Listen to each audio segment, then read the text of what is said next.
The court said criminalization of politics strikes at the very root of democracy by making the citizenry suffer at the hands of those who are nothing but a liability to the country.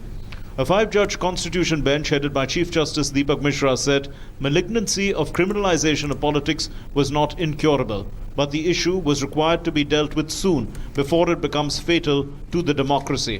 Bharat देश ने सैकड़ों वर्ष बाद सन 1947 में अंग्रेजों के चंगुल से आज़ादी पाई थी।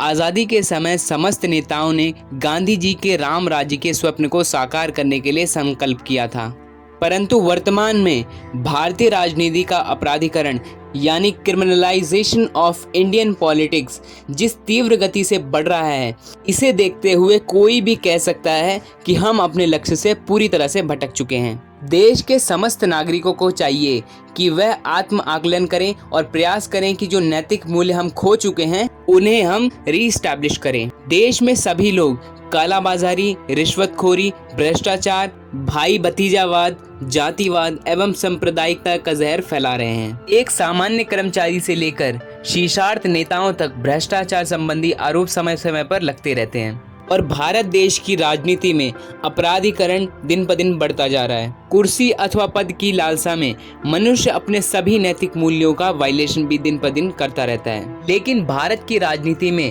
अपराधी तत्व का प्रवेश एक ही दिन में नहीं हुआ।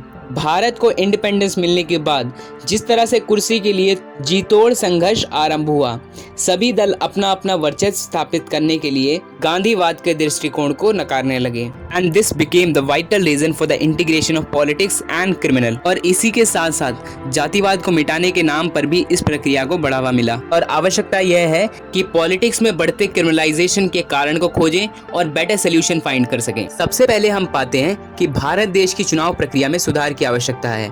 हमारे भारतीय राजनीति में धन व शक्ति का बोलबाला है। एक सर्वे के अनुसार 90% से ज्यादा हमारे नेतागण या तो बहुत ज्यादा धनवान होते हैं या फिर क्रिमिनल केसेस में इन्वॉल्व होते हैं। तो quality of a candidate has never been the base of a election and this is the only reason योग्य व्यक्ति आगे नहीं आ पाते और यदि आते भी हैं तो धन शक्ति का अभाव उन्हें पीछे खींच लेता है और इन सिचुएशंस में वे स्वयं को राजनीति से पूरी तरह से अलग कर लेते हैं एंड एज अ रिजल्ट राजनीति में वो लोग आ जाते हैं जिनमें स्वार्थ परत की भावना देश के प्रति प्रेम की भावना से कहीं अधिक होती है और ऐसे ही लोग मेनली रिस्पॉन्सिबल हैं हमारे देश को दीमक की तरह खोखला करने में। और सामान्य सी बात है, अगर हमारे कार्यालय में हमारे पब्लिक सर्वेंट ही भ्रष्टाचार अयोग्य होंगे तो हमारे देश का डेवलपमेंट किस प्रकार होगा। और हमारे देश के पर्सपेक्टिव से ये बहुत इंपॉर्टेंट हो जाता है हमारे लिए समझना कि how difficult it is to bring reforms in the administration. और हमारी इंडियन पॉलिटिक्स की सिचुएशन कुछ ऐसी ही है और आप सोच कर देखिए, जब हमारे नेता ही क्राइम में इन्वॉल्व होंगे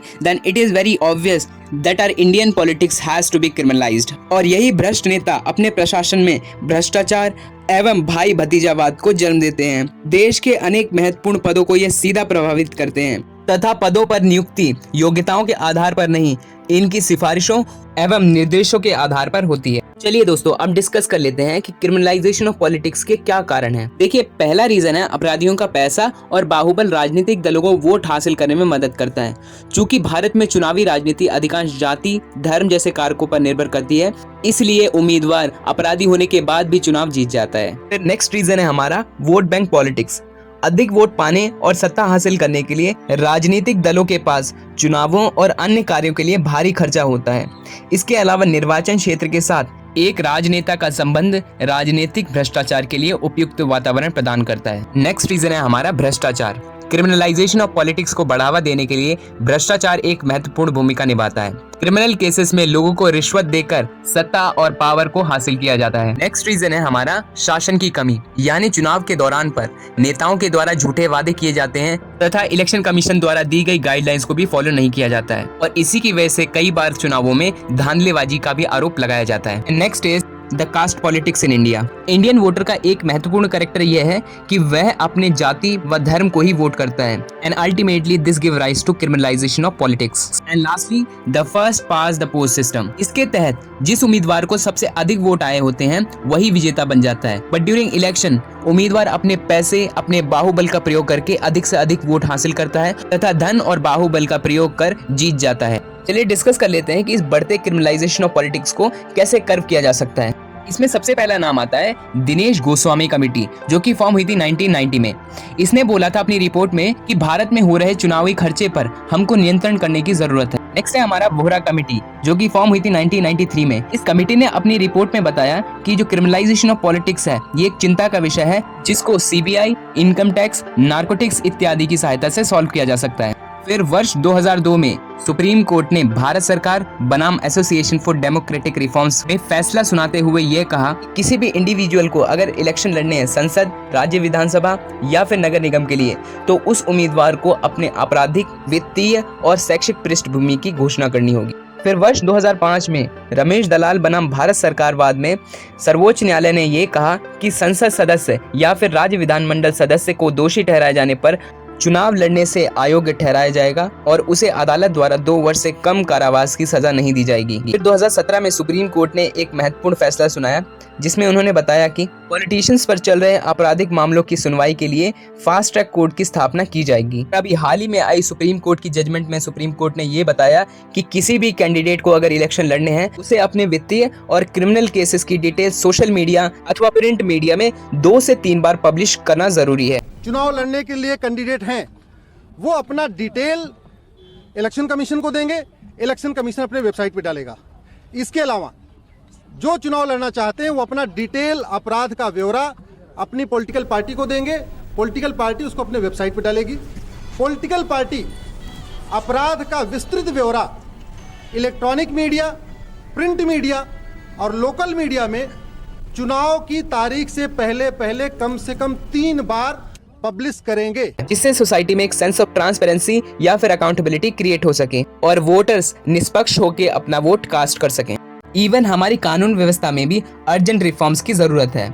इस व्यवस्था में अनेक कमजोर कड़ियां हैं एवं कई ऐसे नेता हैं जिन पर सीरियस क्रिमिनल ऑफेंस का चार्ज है, परंतु आज तक शायद ही कोई ऐसा बड़ा नेता हो जिसको सजा के दायरे में लाया गया हो। वे अपने पद, धन अथवा शक्ति के प्रभाव से स्वयं को आजाद करा लेते हैं तथा स्वयं को स्वच्छ साबित करने में सफल हो जाते हैं। इट साउंड्स लाइक हमारा कानून ऐसा लगता है जैसे सारी नीति नियम सिर्फ और सिर्फ वेल्दी पीपल को बेनिफिट करने के लिए बनाए गए हैं। एज अ रिजल्ट आवश्यकता यह है कि हम अपनी कानून व्यवस्था में सकारात्मक परिवर्तन लाएं, जिससे सभी को उचित न्याय मिल सके। भारत के लिए यह अत्यंत दुर्भाग्यपूर्ण है कि स्वतंत्रता के 5 दशकों बाद भी हमारी राजनीति का आधार जातिवाद, क्षेत्रीयवाद तथा भाई भतीजावाद है। देश में ज्यादातर नेता आज भी इस आधार पर चुनाव जीतकर राजनीति में आते हैं। ये लोग जनमानस की इस कमजोरी का पूरा लाभ उठाते हैं और कुर्सी पाने के लालच में किसी भी हद तक गिर जाते हैं तथा लोगों को जाति, क्षेत्र, भाषा व धर्म के नाम पर आपस में लड़ाकर अपना स्वार्थ सिद्ध करते हैं। देश का इससे बड़ा दुर्भाग्य क्या होगा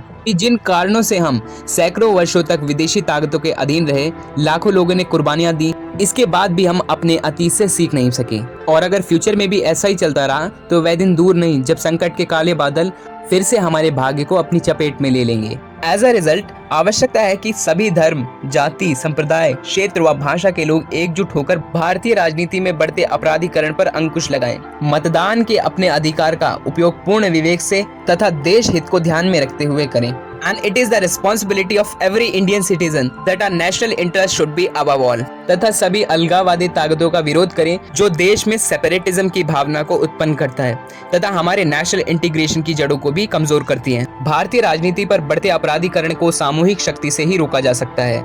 यह केवल एक व्यक्ति, धर्म या संप्रदाय को ही प्रभावित नहीं करता, बल्कि इसका नेगेटिव इम्पैक्ट हम पूरे एंटायर इंडिया पे देख सकते हैं। Hence it becomes very important for us कि हम सभी अपने निजी स्वार्थ एवं मतभेदों को भुलाकर एकजुट हों तथा उन्हीं लोगों को राजनीति में आने दें जो इसके लिए योग्य हों। यदि हम अपने प्रयासों में सफल होते हैं तब वह दिन दूर नहीं जब हमारा राष्ट्र विश्व की अग्रणी राष्ट्रों में से एक होगा और राष्ट्रपिता गांधी जी का राम राज्य का स्वप्न साकार होगा। और ऐसा तभी होगा when we will work together with the clear mindset that is सबका साथ, सबका विकास और सबका विश्वास। As it is said, Vasudev Kutumbakam, that means the world is a family. So we should work as the family to unite India as one nation country and to eradicate criminalization of politics from our Indian politics.